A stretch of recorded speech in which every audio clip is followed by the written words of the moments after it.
बात रखें और डिटेल में मैं भी स्वयं लिख रहा हूँ और लोग साहब जो मेरे साथ है वो बातों को रखें और डिटेल रिपोर्ट में लीडरशिप करूँ और कर लेंगे जी बात। ये 2004 में हमारा मार्जिन 1,07,000 था जो जीत का मार्जिन था लास्ट। उसके बाद तो बीजेपी के पास ही सीट है।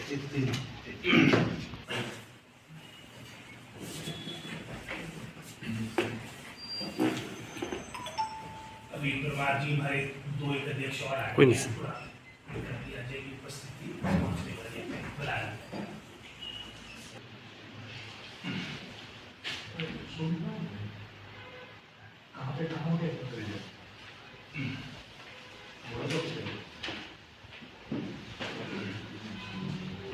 और कौन? हाँ, मीटिंग हुई थोड़ी देर बुलाता हूँ। बाकी ब्लॉक अध्यक्ष और यही है ना,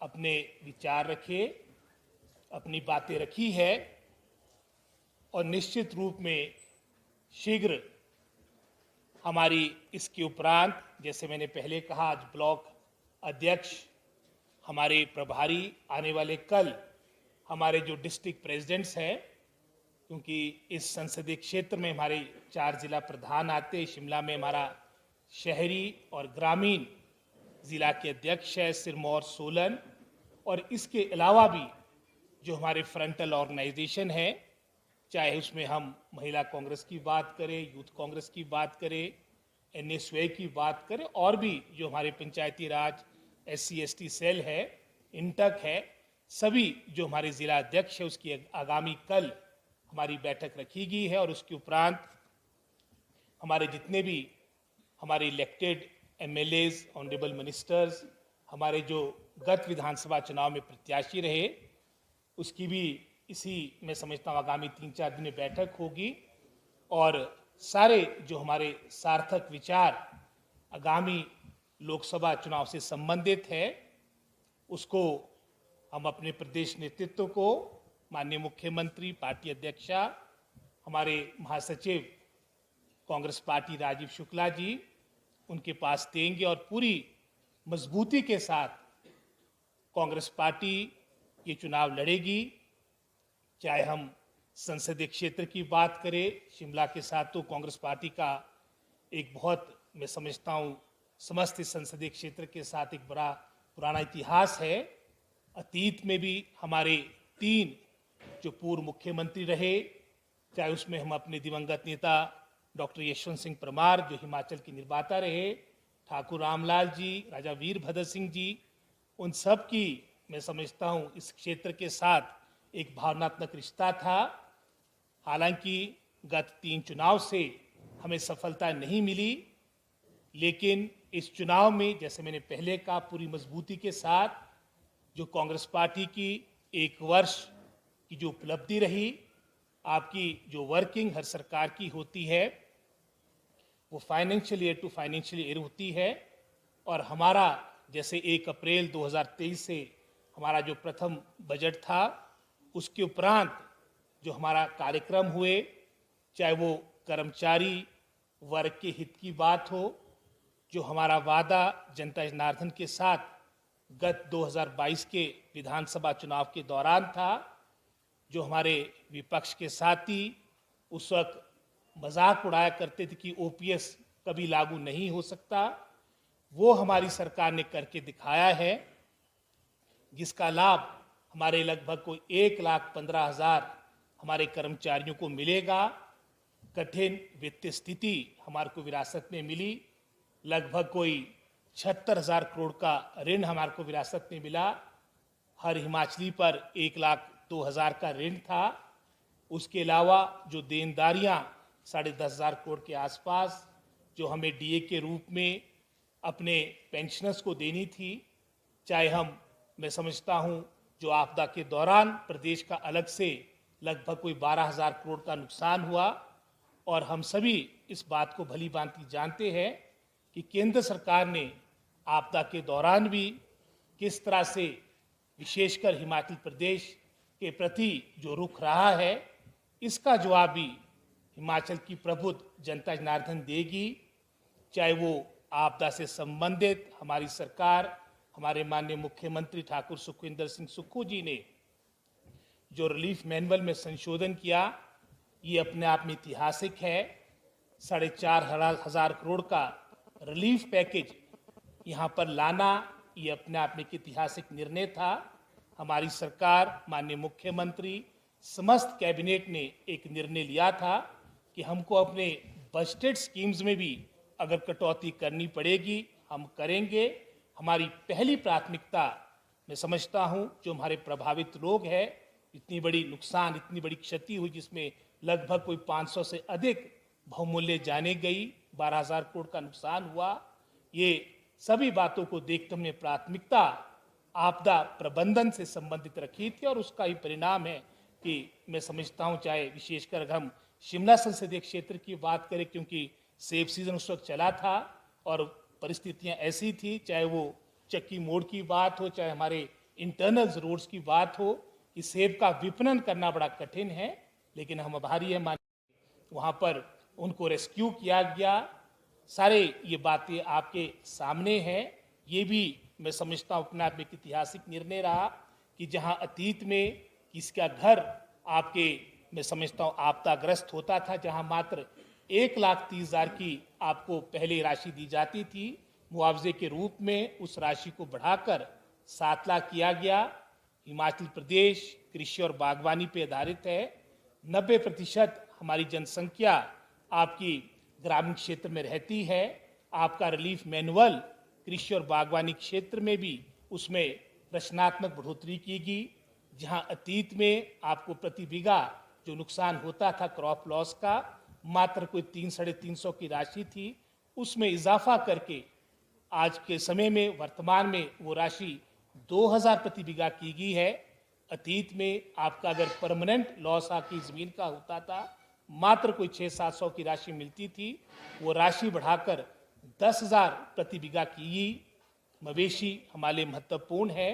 अगर आपकी, मैं समझता हूँ, गाय इसकी जद में आती थी, जो अतीत में आपको गौ माता के, मैं समझता हूँ, क्षति होने पर मात्र 35,000 की राशि मिलती थी, उसको बढ़ाकर 55,000 किया गया है। हर दृष्टिकोण से ये बढ़ोतरी की गई। हालांकि जैसे मैंने वित्तीय स्थिति की बातें आपके सामने कही है, उसके बावजूद भी इस तरह के निर्णय लिए गए। हम अपनी उपलब्धियों के साथ, अपनी अचीवमेंट्स के साथ, जो एक वर्ष में, चाहे वो वित्तीय स्थिति की बात हो, गंभीर वित्तीय स्थिति होने के बावजूद भी जो हमारी कमिटमेंट्स थी, उसको धरातल पे लाने के लिए प्रयास हमारी सरकार ने किए।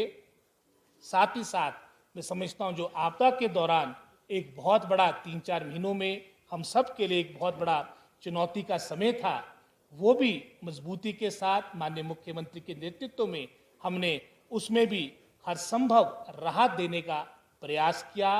इसके अलावा भी एक वर्ष की, जैसे मैंने पहले भी कहा, हमारी सरकार की अवधि हुई है, और इस बजट में विशेषकर ग्रामीण क्षेत्र को फोकस करते हुए मैं समझता हूँ बहुत से निर्णय हमारी सरकार ने लिए हैं।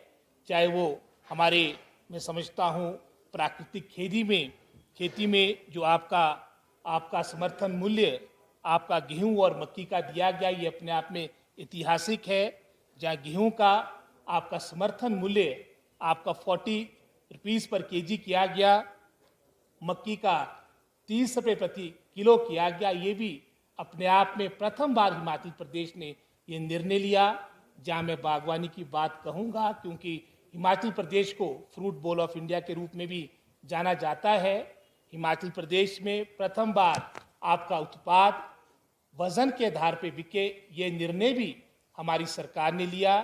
अतीत में मात्र 50 पैसे के आसपास की बढ़ोतरी आपकी मार्केट इंटरवेंशन स्कीम की होती थी, चाहे हम सेबों की बात करें, चाहे सिट्रस फ्रूट्स की बात करें, उसमें भी लगभग कोई 1.5 रुपये की बढ़ोतरी करके वर्तमान में 12 रुपये प्रति किलो किया गया।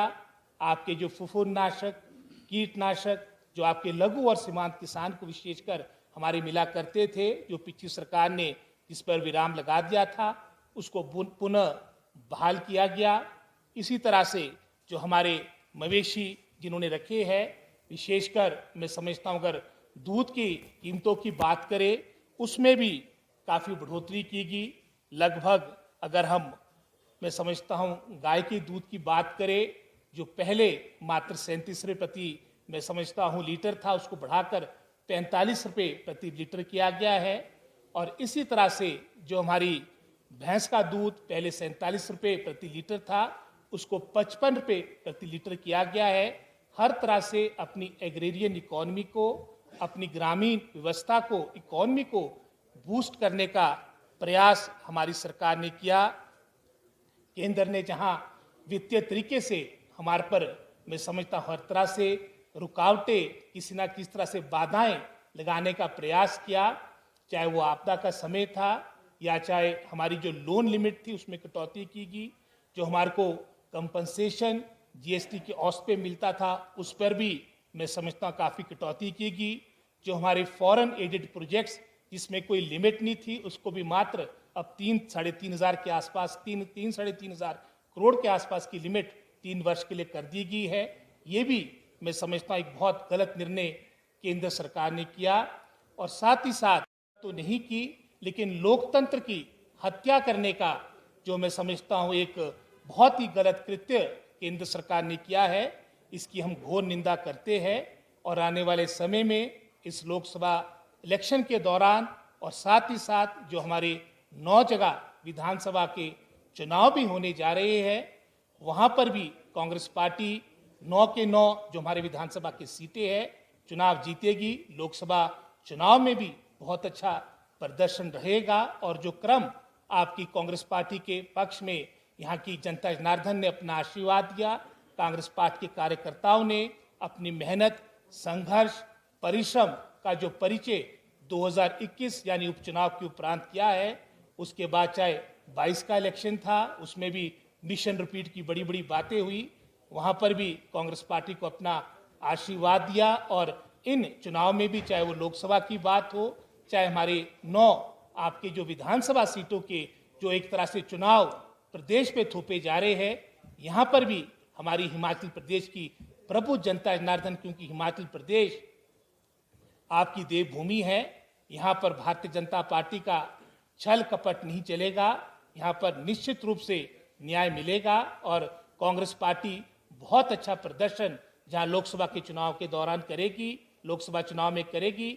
और साथ ही साथ जो 9 सीटें हैं, 6 तो हमारे कांग्रेस पार्टी के पास पहले से आपकी ये सीटें थी, और जो निर्दलीय ये सीटें भी जो आपकी, जिनसे मैं समझता हूँ दबाव से, आपके प्रेशर के माध्यम से उनसे भी उसमें रिजाइन करवाया गया है, और यहाँ पर भी कांग्रेस पार्टी जीतेगी। और इन तीनों जो हमारी ये इंडिपेंडेंट की सीटें थी, यहाँ पर भी कांग्रेस पार्टी नंबर 2 पे थी, भारतीय जनता पार्टी वहाँ पर भी आपके 2022 के इलेक्शन में, चाहे वो नालागढ़ का इलेक्शन था, चाहे वो देरा का चुनाव था, चाहे हमीरपुर प्रॉपर की बात थी, वहाँ पर दूसरे स्थान पे आपकी कांग्रेस पार्टी थी। यहाँ पर भी कांग्रेस पार्टी अपना परचम लहराएगी।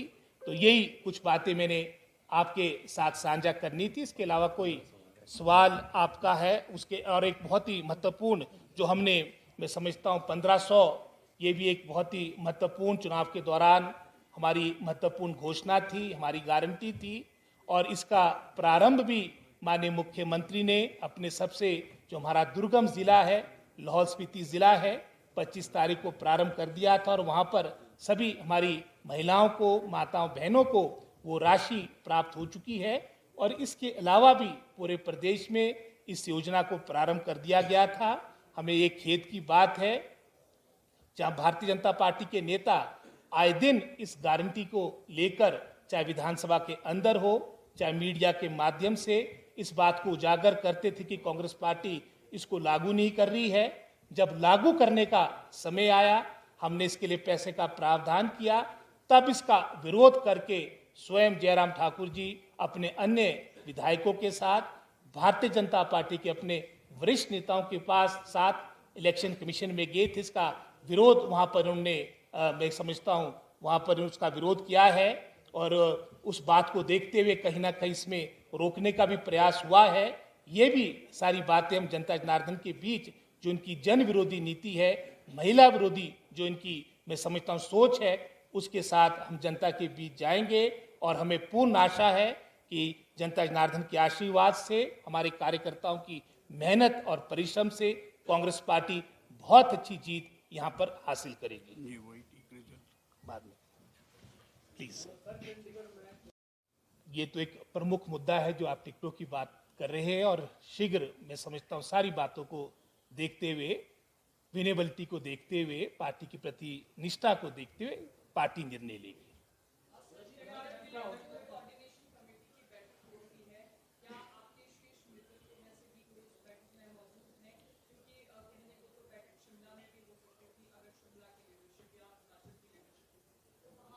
चंडीगढ़ में भी हिमाचल का हिस्सा है, वो भी हमारा ही पार्ट है। तो उसमें हमारे मुख्यमंत्री, पार्टी अध्यक्षा और हमारे 3-4 जो वरिष्ठ लोग उसके सदस्य हैं वो वहां पर गए हैं। हमने इसको इम्प्लीमेंट किया था। ये हमारे कर्मचारी भाइयों को भी देखना है, हमारे मतदाताओं को भी देखना है कि हमने किस पार्टी का साथ देना है। जैसे भारतीय जनता पार्टी राजस्थान में उनकी सरकार बनी, जो पहला निर्णय आपकी वहाँ की सरकार ने किया है ओपीएस को बंद करने का किया, जहाँ हमारी सरकार ने बहाल करने का निर्णय लिया था, इन्होंने इसके विपरीत निर्णय लिया है। ऐसे बहुत से निर्णय जो हिमाचल ने, मैं समझता हूँ, लिए हैं, जिसका निश्चित रूप में बाहर भी और निश्चित रूप में हिमाचल प्रदेश में उसका असर देखने को मिलेगा। हाँ मानता हूँ।